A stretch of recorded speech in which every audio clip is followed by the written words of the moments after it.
இப்ப மூஞ்ச மூடி என்ன பிரயோஜனம் இருக்கு?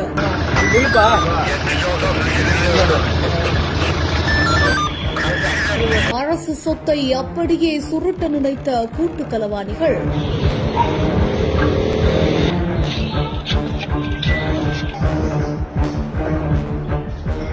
கையும் களவுமாக சிக்கிய பின்னணி என்ன? புதுச்சேரி மாநிலம் காரைக்கால் மாவட்ட உணவுப் பொருள் கடத்தல் தடுப்பு பிரிவு ஆய்வாளர் தலைமையில் போலீசார் காரைக்கால் அடுத்த திருப்பட்டினம் பகுதியில் ரோந்து பணியில் ஈடுபட்டிருந்தாங்களாமா.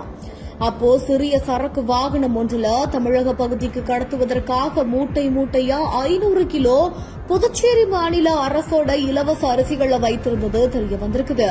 உடனடியா அந்த வாகனத்துல இருந்த நபர்கள் கிட்ட போலீசார் விசாரணை செய்ததுல தமிழக பகுதியான திட்டச்சேரியை சேர்ந்த செந்தில்குமரன், குமரேசன் அப்படின்ற 2 பேர் தான் இப்படி ஒரு கடத்தல் விவகாரத்துல ஈடுபட்டது தெரிய வந்திருக்குது.